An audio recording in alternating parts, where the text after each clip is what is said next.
Before I begin this video, I want to point out a few things. First of all, I am not attacking Sharon Miller as a person, nor do I hate this person in general. I just think her writing could have used some work. Secondly, if I ever see any nasty comments regarding Sharon Miller, I will delete them and you'll be either blocked or reported to YouTube. That's how serious I am. I mean, just because someone is a bad writer doesn't make them a bad person. I just wanted to make that very clear. Also, if you enjoy the Sharon Miller era, that's fine. Just understand what makes an era good or bad. Alright, with that out of the way, let's start the intro, shall we?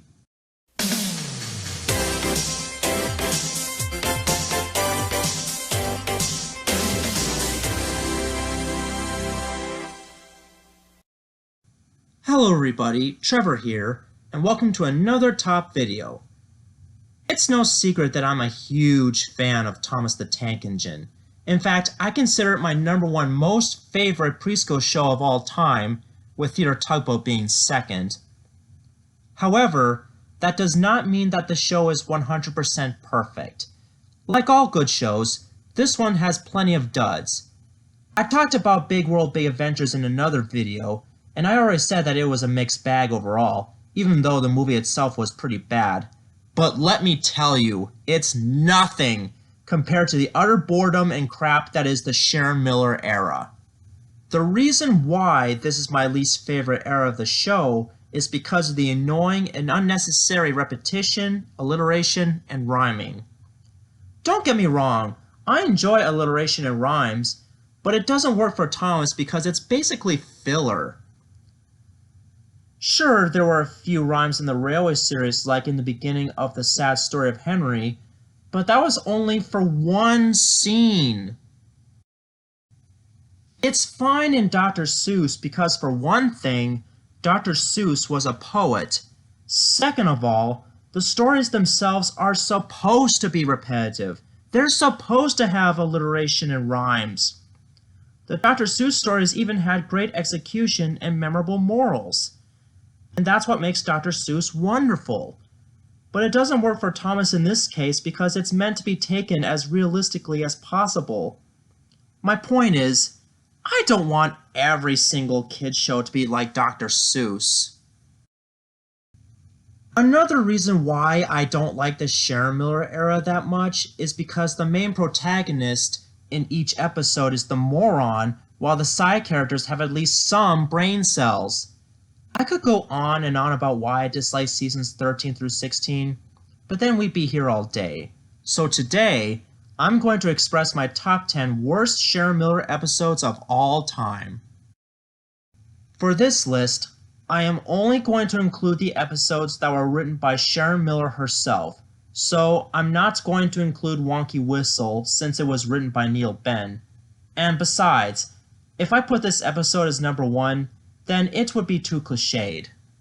Also, I'm not going to include episodes from the New Model era, which is seasons 8 through 11, as well as season 12 if you want to count that. Lastly, this list is for seasons 13 through 16 only, and nothing else. Now without further ado, let's begin this mess, shall we? Number 10, The Christmas Tree Express. This episode is such wasted potential because, 1, Toby has been to Misty Island before, so why would he be scared of it? Secondly, the plot itself is so repetitive. Toby just kept jumping around the island while closing his eyes. If you cut some of the filler out entirely, it wouldn't make much of a difference. But the reason why this is number 10 is because it's got a couple things I do like, such as Rheneas being the first and only narrow-gauge engine to come and visit Misty Island on a flatbed. I also like the very beginning and ending of the episode where they show the Blue Mountain Quarry, not to mention that Victor makes a brief cameo there at the end. But aside from that, this is a pretty bad episode, and kind of a bad way to end Season 16, if you discount Happy Birthday Sir. And what's weird is that this is one of the only 2 episodes of Season 16 regarding the narrow-gauge engines.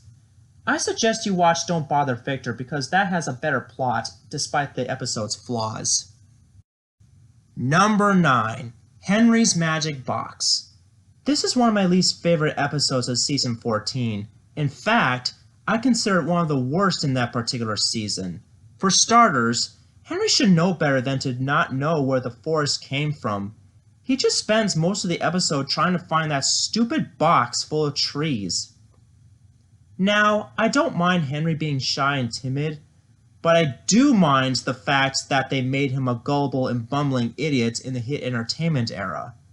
Besides, Henry is supposed to be old and wise like Edward and Toby, not silly and forgetful like Sydney. No wonder he was replaced by Rebecca in the new series. Oh, and I really don't like the fact that they used the term Happy Winter Holidays instead of Merry Christmas. I understand that they were trying to be politically correct, and trust me, I've been taught that when I first started work. But most people on this planet celebrate Christmas, even on Sodor. Thankfully, they got rid of that term in season 16. In the UK version, that is. Number 8. Splish, Splash, Splosh. If I could describe this episode, it would be annoying. Although it was nice to see Thomas and Rosie together in this episode, but I thought it was very childish of them to splash each other like this. Also, Thomas should know better than to splash his friends, Sir Topham Hatt and Alicia Botti. In addition, Charlie has no purpose in this episode. He was just there. Fun fact, Billy was going to appear in this episode but got replaced by Charlie in the final cut. I know a lot of people hate Billy, and I kinda do too, but at least he had the potential of being good. What do I mean by that? Well, for one thing, the only things I like about Billy are his orange paint and buck teeth, because we don't see a lot of orange characters in the show aside from Terrence, Rusty, and Nia. Also, if I was the episode writer for Don't Be Silly Billy, I'd write Billy as a silly, clumsy, and a well-meaning idiot instead of a brat who wants to get his own way. In my honest opinion, all these useless and one-off characters have the potential of being good. And yes, this goes to Charlie as well. Speaking of Charlie, number 7, Playtime. I'll be honest, I don't really like Charlie that much either. I like his purple color and his number 14, but that doesn't excuse his stupid and annoying personality. I especially hate his jokes because they're not funny. I hate Charlie more than Billy because, 1, Billy at least got to appear in only one episode of the show. Charlie, on the other hand, appeared in more episodes than just this one. Second of all, Charlie's just a ripoff of Billy minus the brattiness and the buck teeth. Thirdly, I would rather listen to Billy's goofy voice rather than Charlie's annoying riddles because I kind of like the idea of a hillbilly-like locomotive, even though Billy is technically a British one. Also, engines don't play. They work. They are supposed to do as they are told, not do whatever the hell they want. You see, one of the most magical things about the Railway series is that it's meant to be taken as realistically as possible, and just like in real life, engines work, not play. Lastly, why didn't Annie speak up when her coupling became unhooked from Thomas? If there's one thing I do like about this episode, it would be Alicia Botti's return appearance in full CGI, and I thought Jules Dejoux did a perfect job with her voice, especially her opera singing. But that doesn't excuse everything else in this episode. Coming at number 6 is Big Belle. Although I think Belle is an interesting character because of her additional water cannons on her boiler, but I personally don't like her in this episode because she's annoying in this one. For example, she was loudly ringing her bell at Maithwaite Station, much to the annoyance of Toby and the passengers. I know she wanted to be friends with him, but she needs to learn how to respect her elders, especially if they are a steam tram like Toby. Not to mention that Toby acts like a grouchy hermit in this episode. Oh, and here's a little nitpick. Gordon's Hill has 2 lanes of track instead of the usual 3. How could the animators at Nitrogen Studios mess this up? Overall, this is a very forgettable episode, and there's no reason to watch it twice. Coming at number 5 is Fiery Flynn. Out of all the episodes starring Flynn, this is my least favorite one of all. Sure, Flynn is an interesting character because he can go on roads and rails, and Rupert Dagus does a perfect job with his voice, but, like Belle in Big Belle, he's also an idiot in this one. First of all, Flynn should know better than to not realize that Edward and Gordon are not on fire. He's a fire engine, for crying out loud. He should know what a fire looks like. Secondly, and most importantly, Thomas's firebox is on fire? It's called a firebox! It's supposed to have fire inside it to heat up the boiler so that Thomas can chuff on. If it wasn't on fire, then Thomas wouldn't go anywhere. Although, it was pretty funny for Flynn to say, "You're not on fire?" For the first time, that is. The second time wasn't that funny when he tried to put out Gordon. And yes, it was nice to see Paxton and Norman making cameos in this episode, but they didn't do much other than laugh at Flynn's foolishness and having their drivers put out the fire for him, which is completely unnecessary because, like I said, it's supposed to be on fire. Funny thing is, Sidney didn't return until season 17 where he was given a fresh new set of wheels to get back to work. Coming at number 4 is Jumping Joby Wood. This is my least favorite episode of season 14. It's also no secret that I hate old Wheezy. I hate him more than Hee Haw. Not only that he doesn't have a face or voice just like Hee Haw, but he's also very destructive. If there were a crane like that on a real railway, it would cause serious damage and that railway would go out of business for good. What's also worse is that Edward is out of character in this one. He's supposed to be old, wise, and brave, not a scaredy cat who gets stuck on the Shake Shake Bridge all day, which is also very dangerous. But the dumbest thing about this episode is that the way the Joby logs landed perfectly onto the flat cars like that, which is just stupid and unrealistic. Just because it's a kid's show doesn't mean you have to abandon all logic. Oh, and didn't I remind you all that I hate the logging locos as well? As I said in an earlier video, I like their designs and US voices, but I hate their personalities because of how annoying they are to the other characters, especially Thomas. But one thing I do find kind of funny would be the part where Ferdinand calls Sir Topham Hatt boss, which offends him because, you know, Sir Topham Hatt is usually called Sir, not boss. I'll make a future video where I discuss how I would improve Misty Island in general. Number 3. Percy and the Monster of BRENDAM. I hate this episode. I really do. It's one of the most boring and predictable episodes in the entire series. First of all, why would Percy want to find this monster of BRENDAM that Salty was talking about? Wouldn't he be scared of it? Second of all, he should know that it's called the Monster of BRENDAM. It's not like the monster is everywhere else on Sodor that's not BRENDAM. So, why should he be leaving the dogs for this so-called monster?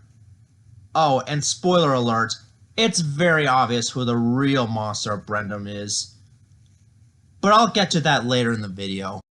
However, there are 2 things I like about this episode. 1, I love the fact that Thomas didn't appear in this episode because, you know, just because it's called Thomas and Friends doesn't mean Thomas has to appear in every single frickin' episode. 2, the fog in this episode isn't as thick as in Spencer the Grand. But another bad thing about this episode is that Edward, Henry, and Toby were not only global misfits as usual, but they should know better than to believe in some monster. Now, here comes the worst part. In the end, it was blatantly revealed that Cranky is the monster of BRENDAM, and Salty was like, "Gotcha!" Seriously, Salty is a troll in this episode. He was a frickin' troll. Oh, and did I forget to mention that I hate Salty in this episode? Because he was a gosh darn troll! And that's what makes this my third worst Sharon Miller episode of all time. Number 2. Ho Ho Snowman. If I could describe this episode in just one simple word, it would be stupid. This episode is freaking stupid! Where do I even start? I know! Let's start off with the first line that the narrator says. On the island of Sodor, it was winter time. Actually, Mr. Narrator, it's the other way around. It was winter time on the island of Sodor. The second biggest flaw in this episode is the fact that Thomas and Charlie were shunting troublesome trucks at the bottom of Gordon's Hill, let alone the main line. Why would they do that? If Gordon came by, he would crash right into them, and there would be serious injuries, or maybe even deaths. But hey, at least the trucks have faces again in this season, so that's a plus. But that does not excuse the atrocious writing and characters. In this episode, Charlie wants Henry to think that the snow is fun by telling stupid jokes about having anything to do with snowmen. The jokes, as usual, were not funny, which is why I hate him more than Billy, like I said before. Also, how could Henry not see Charlie behind the snowman? Now, you could make the argument that he was hiding behind the trucks, but those trucks were as small as he is. I could see any engine from a mile away, especially Charlie. Later, Charlie comes to Tim's sheds and apologizes to Henry, and admits that he was the talking snowman this whole time. They soon became friends again, and then comes the stupidest line in the whole episode. And maybe, just maybe, Henry saw the snowman smile. But that's all the snowman was doing. How could you not see it smiling? Overall, this episode was terrible, and I hate it more than Percy and the Monster of BRENDAM. Before I get to my number 1 pick, here are a couple dishonorable mentions. Old Wheezy Wobbles. Don't get me wrong, I hate this episode too, but it got beat out by Jumping Joby Wood because, unlike that season 14 episode, it had some potential being good, if it had better writing, that is. Race to the Rescue. It's not as bad as Fiery Flynn, but it still has its major problems. And the number 1 worst Sharon Miller episode of all time is Up, Up, and Away. Season 15 is actually my least favorite season of the Sharon Miller era, and in my opinion, this is my least favorite episode in this particular season. I can't even think of one positive thing about this episode aside from the one line, "All the hats were hatless," being funny, but not funny enough. The reasons why that this is my most hated Sharon Miller episode is that it makes me airsick. Okay, one thing you might not know about me is that I'm one of those people who gets motion sickness easily. I don't like watching things that either bounce up and down, spin so fast, accelerate so fast like a race car, or in this case, float and bobble in the air like a balloon. It's just distracting me.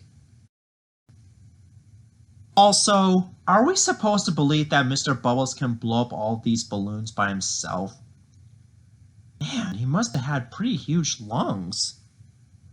In addition, why does a big balloon like this one have to be on a flatbed?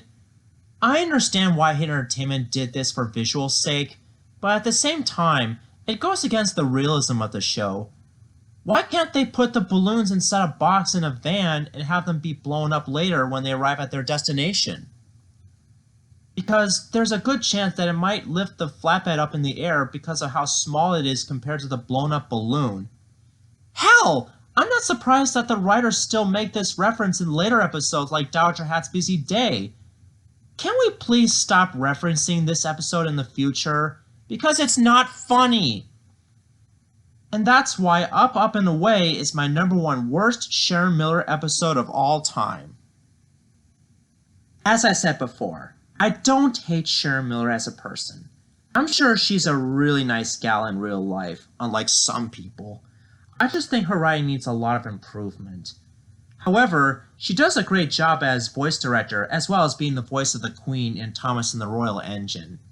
Here's hoping that she'll voice more characters in the near future. And I'm sure some of you guys are probably asking me, if you don't like these episodes, why do you keep watching them? Well, because I want to remember all the good and bad episodes of each era of the show, and I want to know what not to do when writing an episode of Thomas. And remember, just because it's a kid's show doesn't mean it's free of criticism, and it doesn't excuse lack of heart and effort. Now tell me in the comments section below about your thoughts on seasons 13 through 16. Do you think it's the absolute worst era of the show like I think, or have you seen worse? Also, tell me which of these is your least favorite episode of that time period, or do you think that Wonky Whistle is still the absolute worst one? Lastly, if you like any of these episodes, that's fine, just understand what a bad episode looks and feels like. Join me in next time where I'll be talking about my top 10 best Sharon Miller episodes of all time. This is Trevor Davis, signing out.